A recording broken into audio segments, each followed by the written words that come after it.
Assalamualaikum warahmatullahi wabarakatuh. Kembali belajar IPA bersama Ustadz Darwis ya. Anak-anak Ustadz yang semoga senantiasa dirahmati dan diridhai Allah Subhanahu wa taala, dan semoga senantiasa dalam keadaan sehat dan tetap semangat mengikuti rentetan mata pelajaran di pontren tercinta kita Imam An-Nawawi. Anak-anak Ustadz yang Ustadz sayangi, pada pertemuan pelajaran IPA ini mungkin ini pertemuan pertama di kelas 2. Pada materi ini di bab pertama kita akan membahas tentang gerak benda dan makhluk hidup di lingkungan sekitar ya. Nah, pada materi ini Ustadz hanya memberi konsep-konsep sederhana dan mudah dimengerti dan secara singkat saja. Dan untuk pengembangan atau lebih luas lagi, tentunya Ustadz berharap Ananda Ustadz membaca buku yang telah dibagikan ke masing-masing Ananda ya. Baik, apa sih gerak itu? Ya. Gerak adalah perpindahan suatu benda dari suatu kedudukan, yaitu benda. Itu gerak ya. Gerak berpindahnya suatu benda dari suatu kedudukan. Jadi apabila sesuatu yang bergerak, maka itu disebut dengan gerak. Atau posisi kedudukan lain ya. Karena definisi ini maka tentu saja gerak harus memiliki sebuah acuan ya, memiliki sebuah patokan gitu ya. Baik,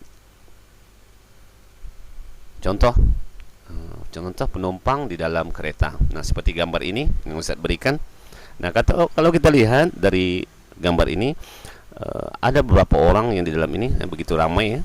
Jadi antara satu orang dengan satu, kelihatannya mereka tidak bergerak sama sekali. Jika yang kiri, orang yang di kiri kita bandingkan dengan orang yang di kanan, maka kita lihat mereka tidak bergerak sama sekali ya.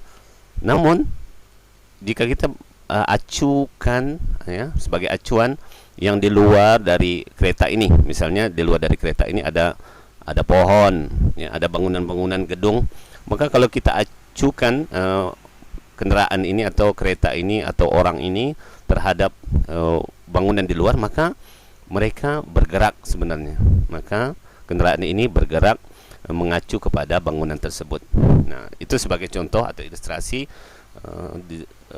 apa itu gerak ya, kalau Ustaz contohkan di dalam gambar ini. Baik. Nah, ternyata gerak itu ada beberapa macam ya. Yang pertama namanya gerak semu. Gerak semu adalah gerak yang tidak sebenarnya yang ditimbulkan benda yang sedang bergerak.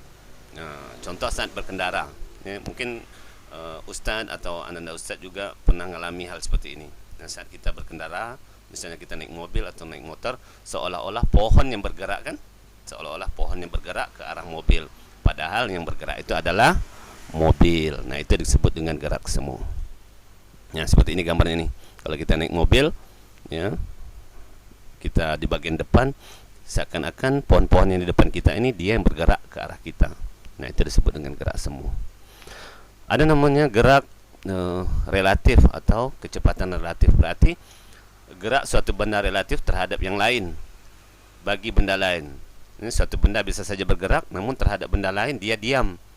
Seberapa cepat benda itu bergerak juga bergantung dari yang dilihat. Nah, ini disebut dengan gerak relatif. Baik, kita lanjut. Apa sih bedanya perpindahan dan jarak gitu ya. Nah, kita masuk kepada perbedaan perpindahan, jarak, kecepatan gitu.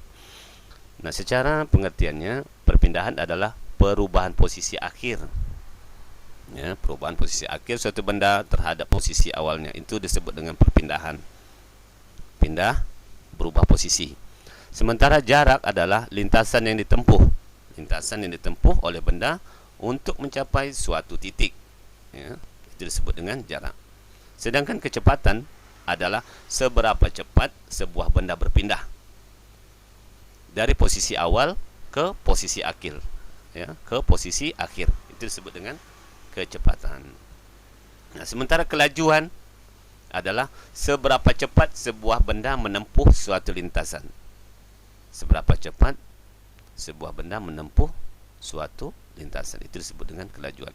Jadi ada perpindahan, jarak, kecepatan, kelajuan ternyata punya pengertian yang berbeda. Ya. Nah, ini sebagai contoh ada sebuah gambar lintasan A ke B, B ke C, C ke D. Nah, Ustaz misalkan A ini orang ya. Misalnya Ustaz beri nama Ijup, misalnya si A ini. Ya.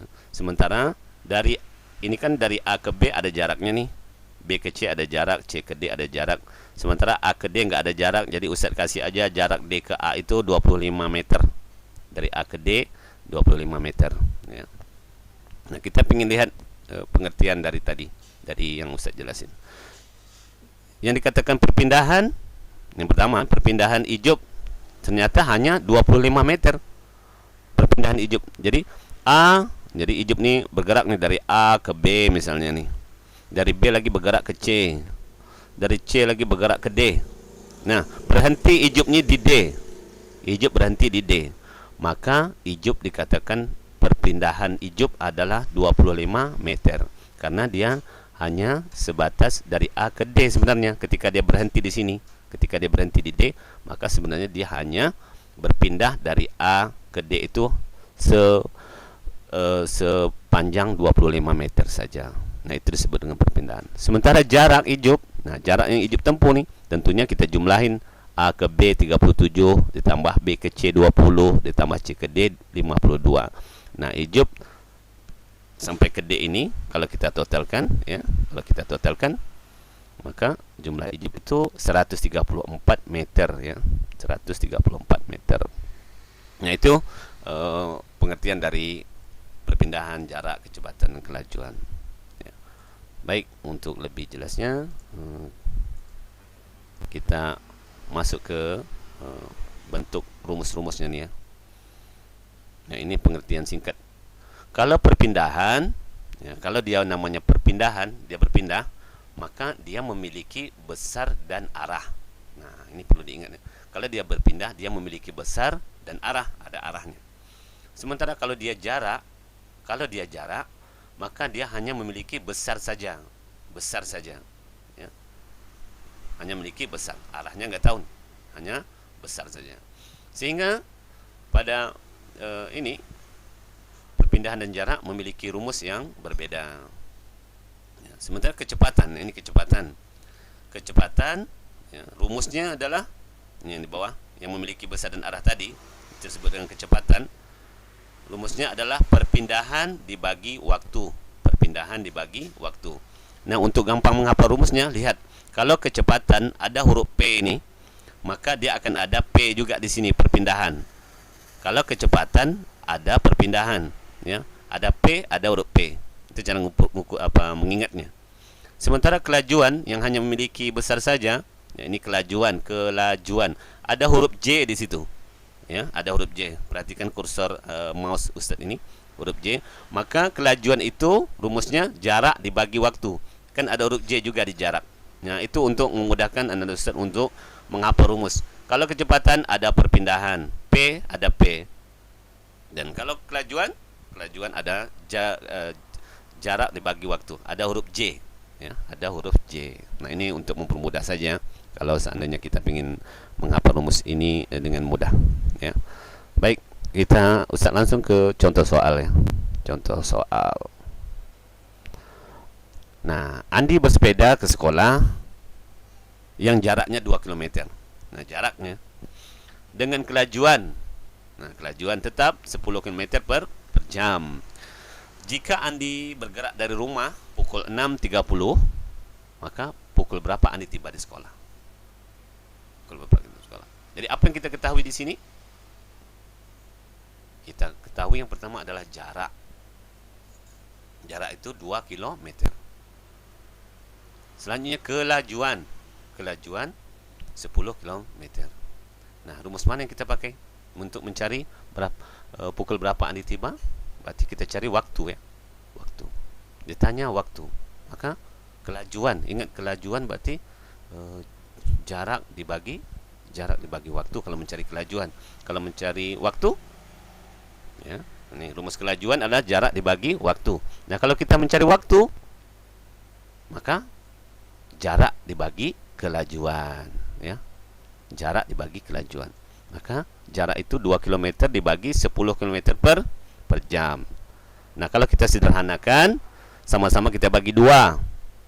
2 bagi 2 1, 10 bagi 2 5. Maka adalah 1/5 jam itu kalau kita menitkan adalah 12 menit, ya.